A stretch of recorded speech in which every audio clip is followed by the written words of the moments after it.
Good evening po and happy midweek. Tayo mag-pray muna po bago tayo magsimula. Dear Lord, kami po ay nagpapasalamat ngayong gabi. Gabayan niyo po kami at ang iba pang participants. Naway lahat ng aming gagawin ay makapagpuri sa inyo, lalo na po aming awitan. Salamat po Ama, sa pangalan ni Jesus. Amen. Una po nating awitin ng Father, Lead Me Day by Day.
For our opening song, let's sing Go Tell It on the Mountain.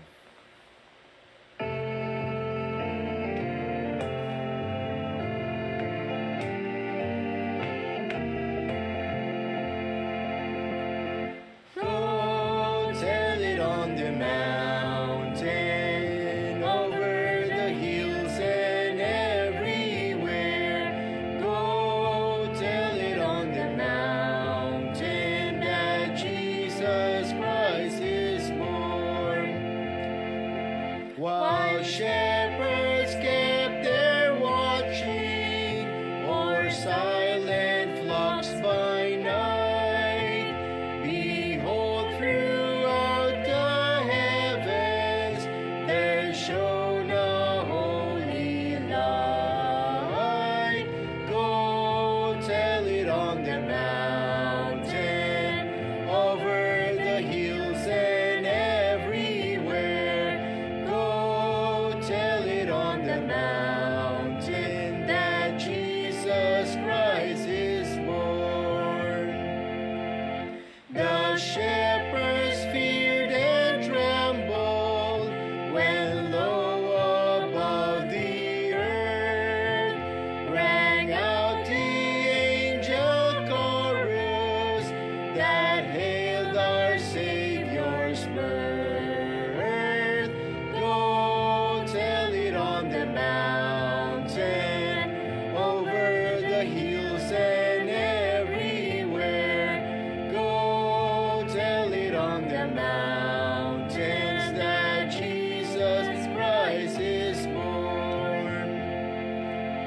Down in a lowly manger, the humble Christ was born, and brought us God's salvation, that blessed Christmas morn. Go tell it on the mountain, over the hills and everywhere. Go tell it on the mountain that Jesus Christ is born. Good evening po at happy midweek po sa inyong lahat. Tayo po ay manalangin. Our most gracious and merciful Heavenly Father, we praise you, dear Lord, for the opportunity to worship you. We are so blessed that we all can gather through this online worship. May we be filled with the Holy Spirit as we continue to study your words. And may you bless our speaker for tonight, Brother June, as he shares to us the message that you put in his heart. Guide us, Lord, how to put it into action and be a blessing to others. Forgive us, Lord, from all our sins. In Jesus' name we pray. Amen. Good evening po and happy midweek. Kami po ang Jasper Group, kami po ang in charge ngayong midweek meeting natin. Kami po ang nag-lead ni Marian sa ating inspiration. At ang nag-lead po sa atin sa prayer ay si Marian at ako naman po mag-welcome sa inyo, si Joelson po. At magkakaroon po tayo ng musical offering na ibibigay po ni Isabella. At after that po, magsasalita po sa atin si Brother June, magbibigay siya ng message galing sa Panginoon. And pagkatapos po niyan, sana po yung nagbigay na po tayo ng mga request or pwede pa tayong humabol sa mga prayer request para po dun sa season of prayer natin. After that po, magkakaroon tayo ng closing song and magkakaroon po tayo ng closing prayer na ililid ni Brother June. Again po, happy midweek po.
All that you've given.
Salamat po sa hinandog. Yan. Sa hinandog na special music para sa ating worship at para sa ating Panginoon.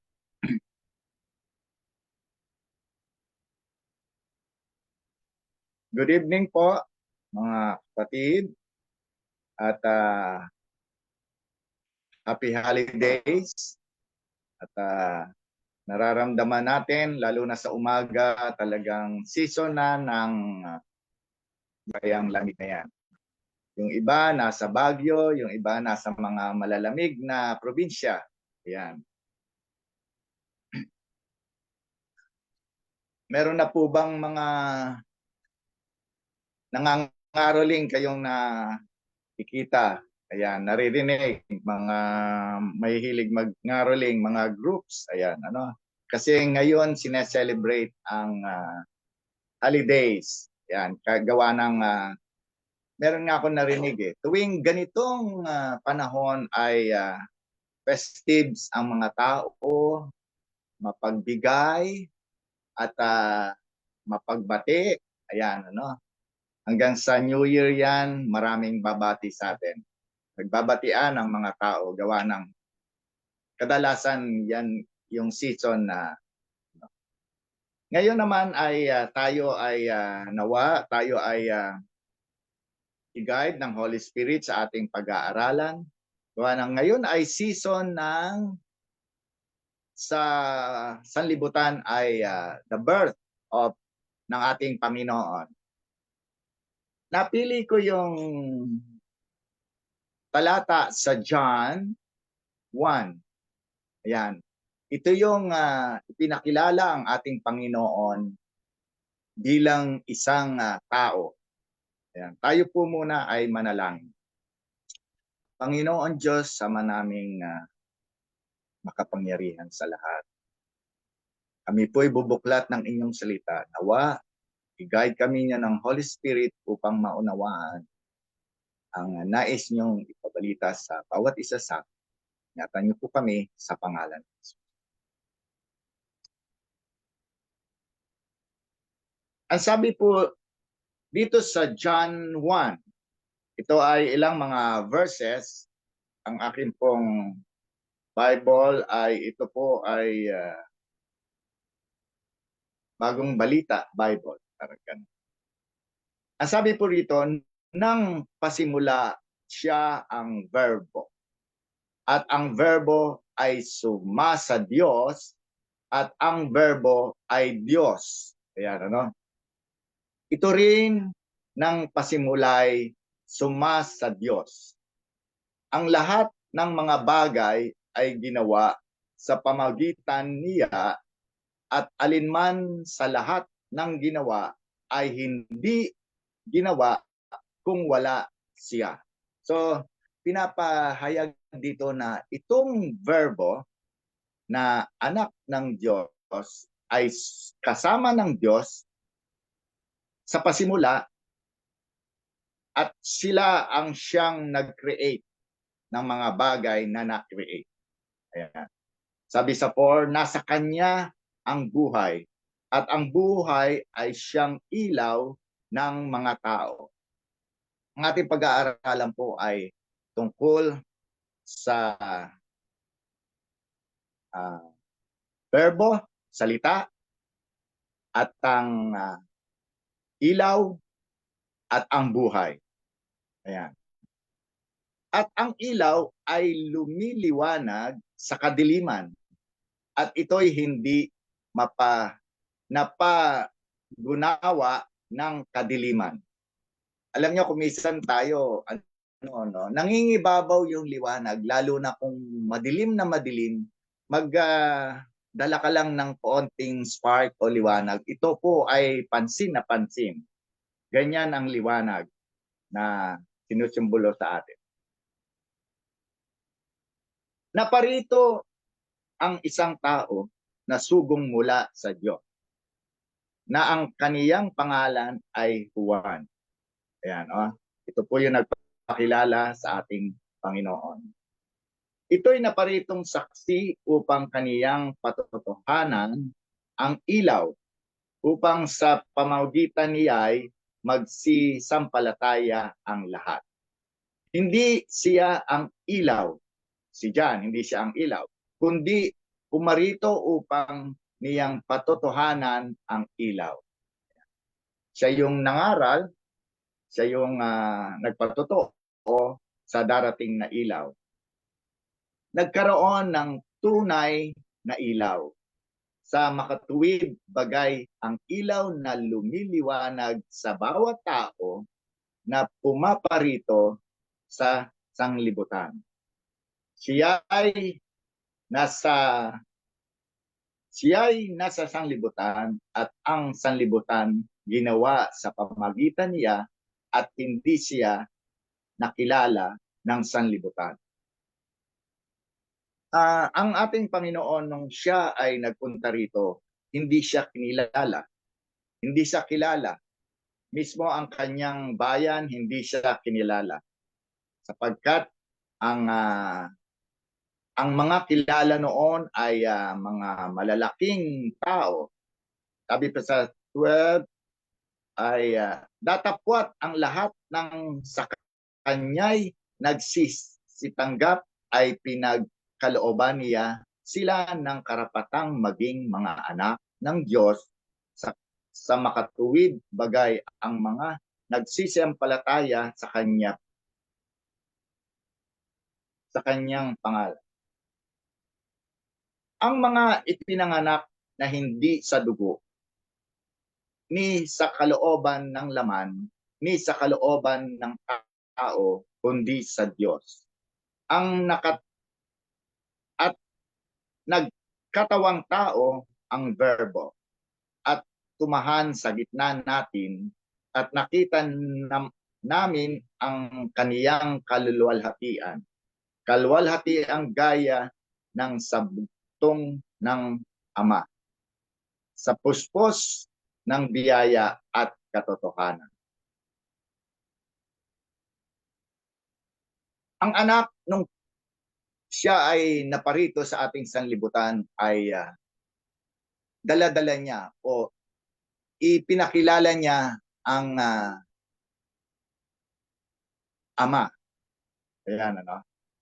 Pinatotohanan siya ni Juan at sumigaw na nagsasabi, ito yung aking sinasabi na paparito na sa hulihan ko ay magiging una sa akin, sapagkat siya'y una sa akin. Sapagkat sa kaniyang kapuspusan ay nagsitanggap tayong lahat at biyaya sa biyaya. Sapagkat ibinigay sa pamagitan ni Moises ang kautusan, ang biyaya at ang katotohanan ay nagsidating sa pamagitan ni Hesukristo. Walang taong nakakita kailanman sa Diyos. Ang bugtong na anak na nasa sapupunan ng Ama, siya ang nagpakilala sa Kanya. So, alam natin na si Kristo ang Diyos. Pero ang Diyos Ama, walang sinasabi, walang nakakita. Pero ang pinakita ni Kristo, ang Kanyang Ama sa pamagitan ng pagpunta niya rito. At kaniyang ipinahayag at hindi ikinaila at kaniyang ipinahayag, hindi ako ang Kristo. Nung si Juan ay tinatanong siya kung siya ba ang Kristo, sabi niya, hindi ako. Ayan, ano? Iginayak ni Juan ang ministry ng Panginoon na siya ay halimbawa ng pag-ibig ng Diyos. Pinahayag niya ang image ng Diyos Ama. Ayan. Nag-reflect lang po ako dito sa ating nabasa. Ang title natin ay ang ilaw o liwanag, ang salita which is ang ating Panginoon at ang buhay. Ayan, ano. Ipinapakilala dito na siya ang nagdala ng salita. Paniniwalaan natin ang kanyang mga salita. Nagaganap, natutupad ang kanyang mga salita. Ito po ay nagbibigay ng liwanag at nagbibigay ng buhay. Kaya mga kapatid, ating mag-reflect, basahin natin po itong John 1. Dito sinasaad ang pinagkaloob, nagkatawang taong Diyos. Sa panahon ngayon, yun ang ating guni-gunita. Pasalamatan natin ang ating Panginoon na siya ay pinanganak na tao upang maging tao, gawa ng siya lang ang magiging perfect na perfect na sacrifice na para sa kasalanan ng lahat. At yung kanyang tinupad na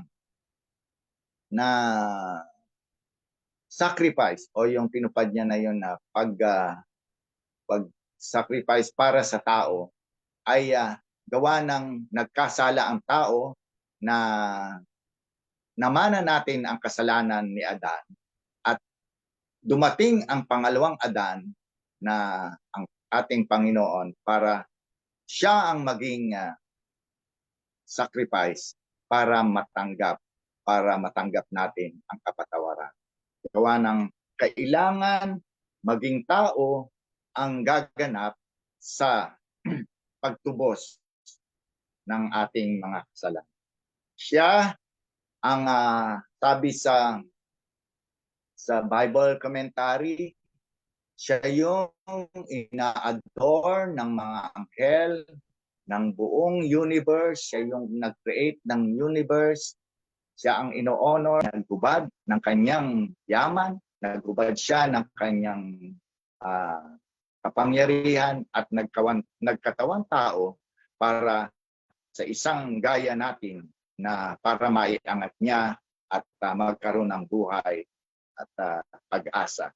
Nawa ang celebration ng holidays ngayon ay maalala natin kung bakit tayo bilang mananampalataya ng Panginoon ay nararamdaman natin gawa ng alam natin na siya ay nagpunta rito para sa bawat isa sa atin. Salamat po at God bless. Good evening po. Meron po tayong mga prayer requests. Hindi ko po na sa chat. Teka, aanuhin ko lang po.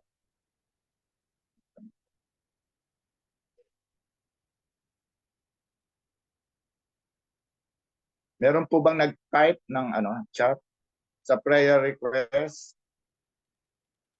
Hinahanap ko yung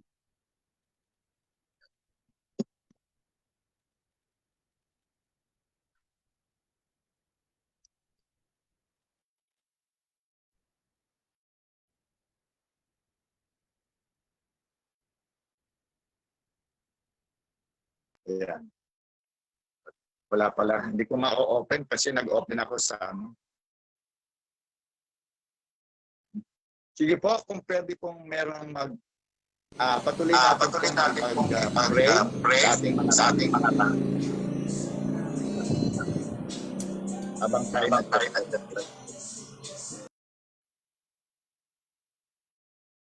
Sila Ate Myra, ang kanyang tahanan, si Kuya June, patuloy natin silang ilapit sa Panginoon. Meron pa po bang ibang prayer request? Tsaka patuloy natin ipag-pray ang church na patuloy na makapagsilbi sa mga kapatiran. Wala na po bang hindi ko na open yung chat kung meron naka-prayer request sa chat. Kung wala na po, tayo po ay mananalang.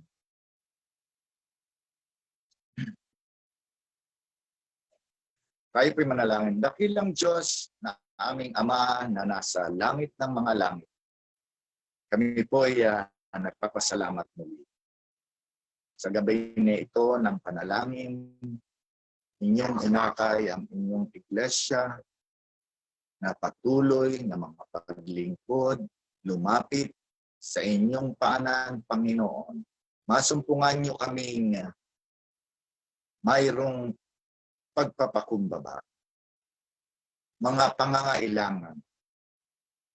Aming idinadalangin, Panginoon, kayo po ang makakabigay ng aming mga pangangailangan. Higit sa lahat, Espiritu. Amin pong pinasasalamatan, Panginoon, na sa gabing ito, inyo kaming binuklod upang mag-aral ng inyong salita, ma-inspire sa inyong mga salita. At kami naniniwala na kayo ay Diyos na puno ng pag-ibig, sapat ang biyaya at kabag sa bawat isa sa amin. Panginoon Diyos, aming inilalapit ang panahon na ito na dinuginita ang inyong pagsakripisyo dito sa sanlibutan. Nawa, Panginoon, alisin sa amin ang anumang meron kami, kundi matagpuan namin kayo una-una sa Calvary. Maunawaan namin kung bakit ang inyong dugo ay dumalo.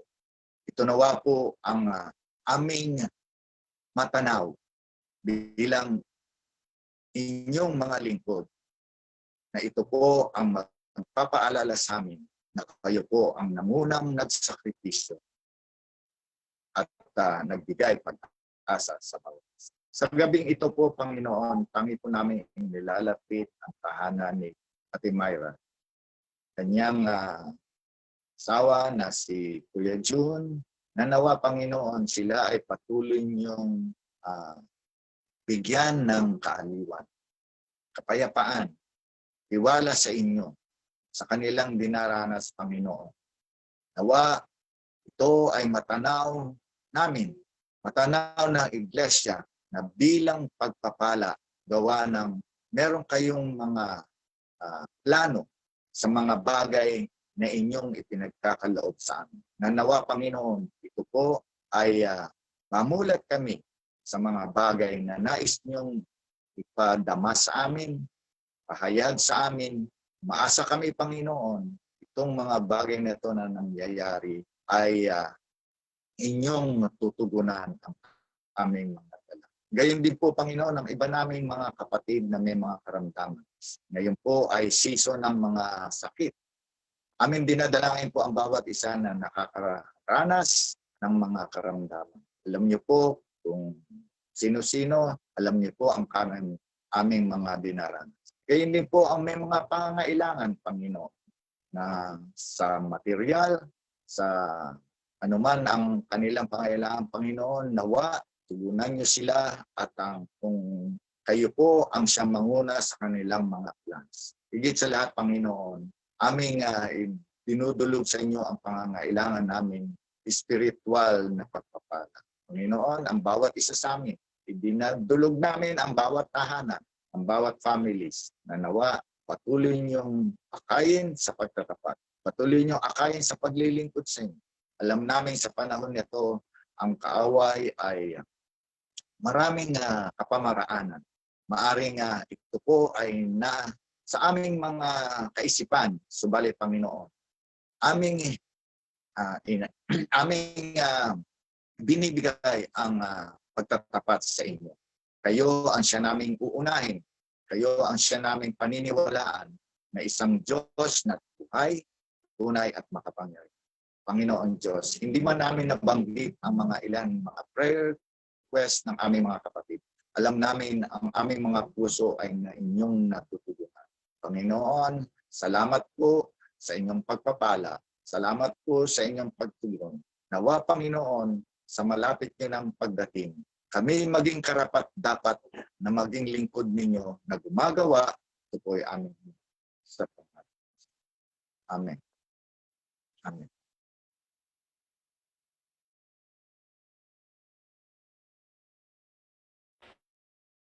Sing "'Tis So Sweet to Trust in Jesus."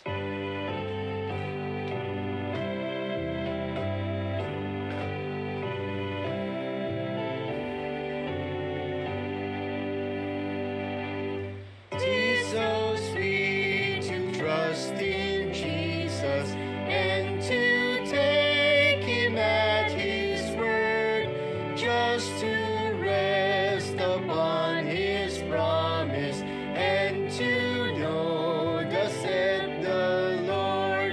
Jesus, Jesus, how I trust Him, how I prove Him more and more. Jesus, Jesus, precious Jesus, oh, for grace to trust Him more. Oh, how sweet to trust in Jesus, just to trust His cleansing blood, and in simple faith to plunge me 'neath the healing cleansing flood. Jesus, Jesus, how I trust Him, how I prove Him more and more. Jesus, Jesus, precious Jesus, oh, for grace to trust Him more. Yes, 'tis sweet to trust in Jesus, just from sin and self to cease, just from Jesus simply taking life and rest and joy and peace. Jesus, Jesus, how I trust Him, how I prove Him more and more. Jesus, Jesus, precious Jesus, oh, for grace to trust Him more. I'm so glad I learned to trust Thee, precious Jesus, Savior, friend, and I know that Thou art with me, wilt be with me to the end. Jesus, Jesus, how I trust Him, how I prove Him more and more. Jesus, Jesus, precious Jesus, oh, for grace to trust Him more.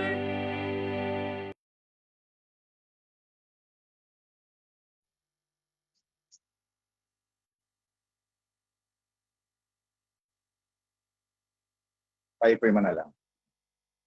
Dakilang Diyos, patuloy kaming lumalapit sa inyo sa mga sandali pong ito.